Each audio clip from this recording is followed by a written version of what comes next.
And welcome back, talking about Colt 45s and many other things with Clint and Heidi Smith of Thunder Ranch.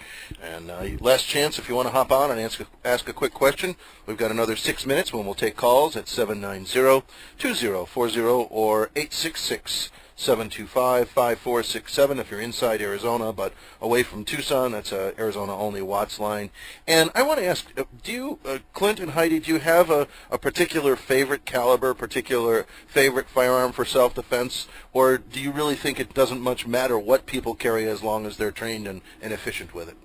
I don't care what they carry as long as they're proficient, but more importantly, I care that the gun works. Heidi actually, not speaking for her, but she shoots a lot of Glocks. She started with Glocks and then grew up with them, so she has her Glocks.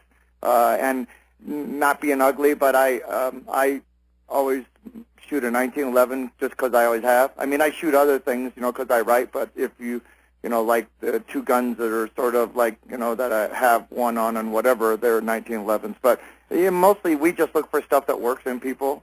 So, Yeah, and guns that, if I have people who call me up, which I get a lot, it's what I spend a lot of my phone time on, is that I want to get a gun.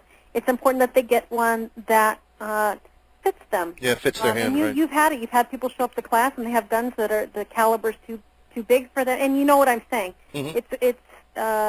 It has to be fit their lifestyle and who they are, and they have to be able to manage it well. I especially want to focus on that what Clint said about it has to work. Yes. It has to be utterly reliable. I'm not a real strong proponent, so we know, and right now I'm going to aggravate a bunch of people, and I don't care. The smallest gun we really advocate for people are 9mm and 38s, and even though those are not the best calibers in the world, there's a quantum leap in the quality of the ammunition, stuff from Corband and stuff and that's not a sales pitch, it's just the truth.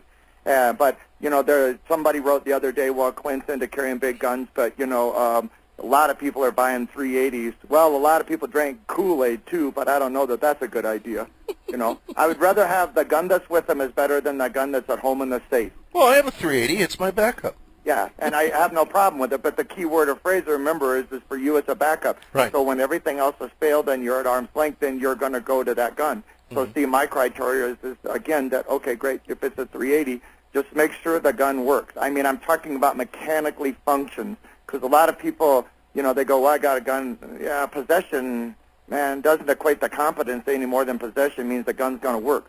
We see a lot of stuff, Charles, that doesn't work. And people, that come here to class and you go, man, the gun doesn't work. Well, yeah, I know, but most of the time it works.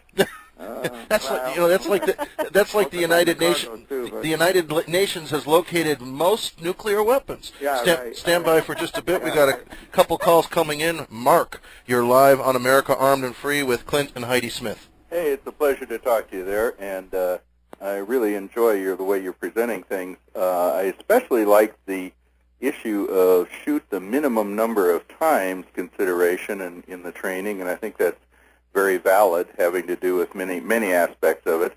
But my question to you then is that how come the police seem to do the absolute opposite on every time? I call it cop-o-matic, where they'll have 4 police officers and every one of them will empty the magazine toward the... There's a saying, without being ugly about this, sometimes you get what you pay for. Okay. A lot of times by that I mean the administrations of law enforcement generally, if you actually nail them down to the wall, because I'm very pro-cop, okay? The deal is the administrators find that it's easier to bury the guy than it is to train him. As taxpayers and people who go there, like in our own local community, we strongly support our local state police and the sheriff and the police department. We bring them here and, give them training. Like always, people go, well, so you don't get a ticket. No, it's so my wife doesn't get shot by a stray round in a parking lot while she's shopping. I think that, all of us in the community, we need to step up, belly up to the bar on this and go, hey, we insist that our police officers get training, not qualification.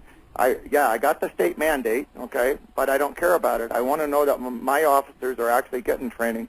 And I think that's a lot of it. And then remember that truly, too, a lot of people in law enforcement aren't necessarily gun people like we are. Boy, is that true. The majority of the gun mishandling that I see in law enforcement.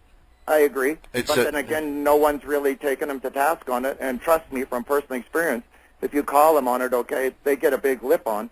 But the deal with it is that's no reason to quit calling them on it. Oh, no. I'm not saying that. The reason Yeah. is because they handle guns so routinely that they become inured to it. All right, we got a full board, and I want to get through as many as I can. Charles, you're live on America Armed and Free with Clint and Heidi Smith. Your comment or question? Yeah, thank you very much. My wife and I are senior citizens, and we have a lot of desert around us, and I just want some home protection. I've got a couple old but good 38s, and I always thought that that what I really need is and I don't know anything about guns, but a single barrel, short barrel shotgun, by the door.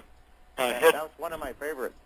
And if you could, but I've also found out that you can get the bullets for the 38s that are fired like a shotgun.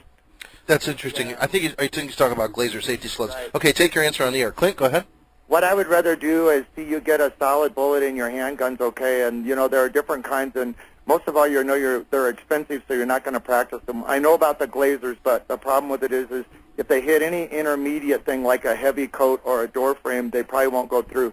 So in your 38, go ahead and just find like a good like a plus P 38 special, and that's good. They're not a steady diet.